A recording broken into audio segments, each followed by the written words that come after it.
c'est moderne. Moi, je ne suis pas un chef, mais je suis un leader. Et la différence est fondamentale entre le chef et le leader. Eh bien, moi qui incarne ce groupe, il faut que les gens sachent que je suis formaté. Dieu m'a muni d'un disque dur qui ne sait pas lire la peur.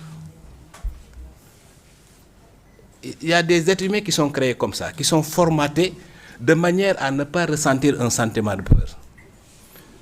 Le disque dur dont Dieu m'a muni ne sait pas lire le sentiment de peur. Mon logiciel mental fonctionne sur la base d'une certitude. C'est Dieu qui avantage, c'est Dieu qui désavantage.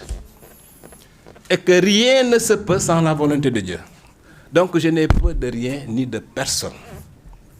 Je demande par contre solennellement à ce que ce combat qu'on est en train de mener soit mené surtout au camp d'en face. Parce que déjà il multiplie les brimades, il multiplie les crocs en jambes, il multiplie les manœuvres de nature à déstabiliser notre groupe. Je tiens à les avertir et à prendre à témoin la communauté nationale et internationale. Je ne reculerai devant rien pour protéger ce groupe. Je ne reculerai devant rien en termes de riposte pour répondre à toute attaque de quelque nature que ce soit et d'où qu'elle vienne. Nous respecterons la loi, nous respecterons les institutions, nous nous soumettrons à l'impérium de la loi, nous répondrons à toutes les convocations. Dans le cadre d'une citoyenneté responsable, nous nous comporterons comme des citoyens modèles dans le respect des principes du civisme. Mais nous ne nous laisserons pas écraser, nous ne nous laisserons pas brimer, nous ne nous laisserons pas opprimer. La Constitution du Sénégal prévoit parmi les droits fondamentaux de l'homme le droit de résistance à l'oppression. Nous sommes déterminés à résister contre l'oppression. Il faut que ce soit très clair. Maintenant, notre combat, c'est quoi aujourd'hui? C'est, dans le cadre du perfectionnement de la société politique sénégalaise, apporter une nouvelle touche. Les politiciens, pendant 64 ans d'indépendance, ont tenu en otage ce pays pour un résultat plus médiocre que la médiocrité. Notre pays fait partie des 25 pays les plus pauvres du monde. Alors que ce pays bénéficie depuis son indépendance d'une stabilité insolente.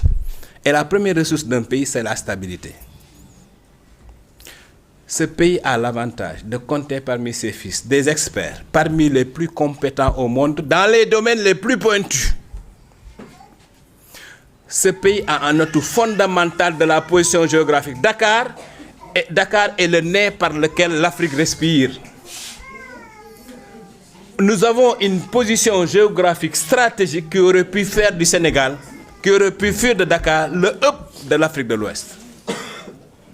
C'est dire combien ce pays est doté d'atouts.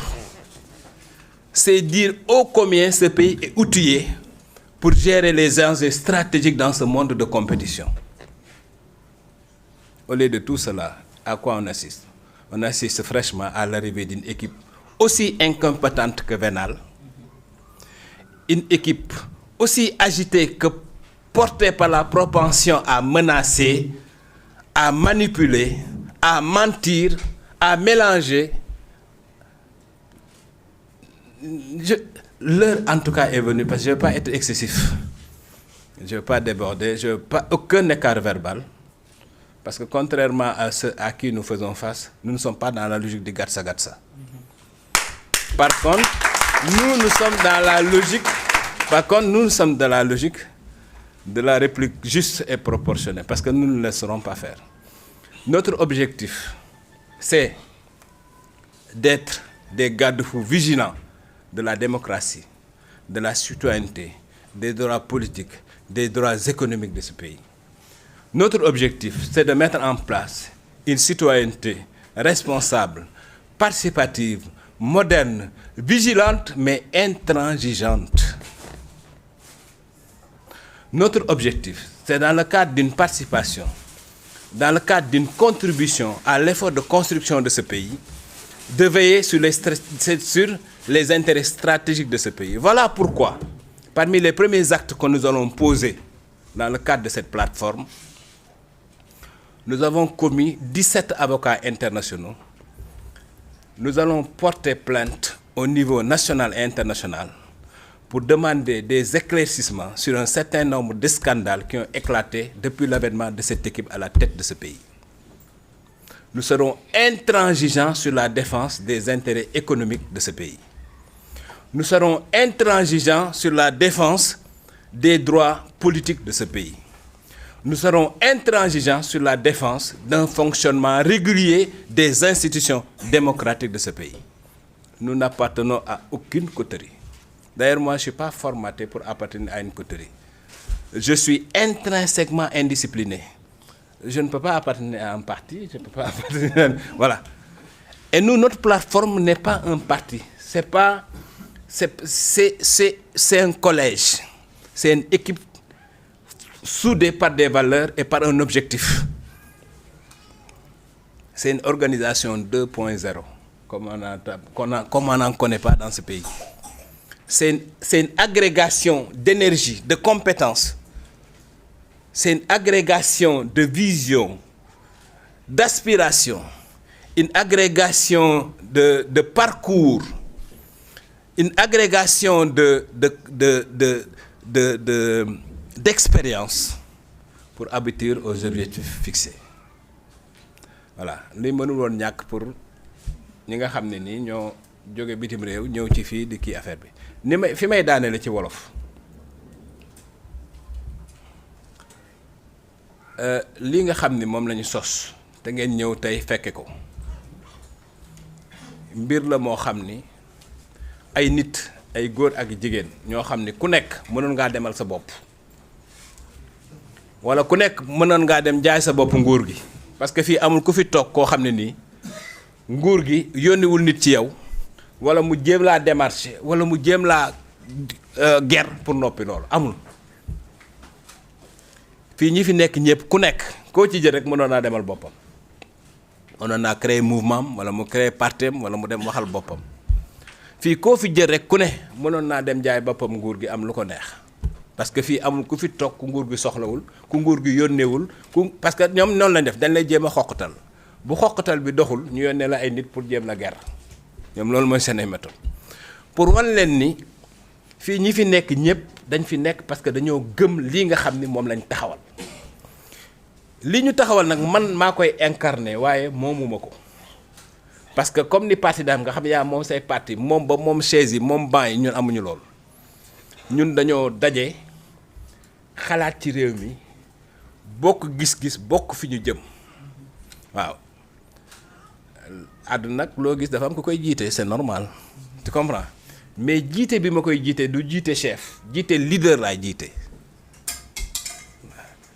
ji chef mooy kan mooy chef kii mu ñëw kii mooy kii ñëw takk cravate sol costume am bureau boppam kooku mooy chef leader mooy kii sol jean ak t-shirt nga xam ne doo ko xàmmee ak ñeneen liggéeyukaay yi maanaam dinaa ko jiite ci gis-gis dinaa ko jiite ci proposer c'est pour jëmale yëf yi fi mu war a jëm dinaa ko jiite ci sàkku ak wut ak lépp li nga xam ne moom la ñuy soxla pour àgg fi ñu war a jëm dinaa ko jiite ci taxaw ba nga xam ni képp ku ci nar a yàqal kenn wala nga ñàq ci lenn dinaa jàmmarloog yow parce que maa ngi koy wax maa ngi koy waxaat ñu ngi tàmbalee di réunion déjà ñu commencé faagagal amandooy parce que lii lañ bëggul woon tey mu am te lii dina amaat parce que dañuy tàmbali bu ñu jógee ci fii bu élection législative yi jeexee dañuy ñëw wan leen lan mooy suñu feuille de route maanaam lan mooy suñu plan d'action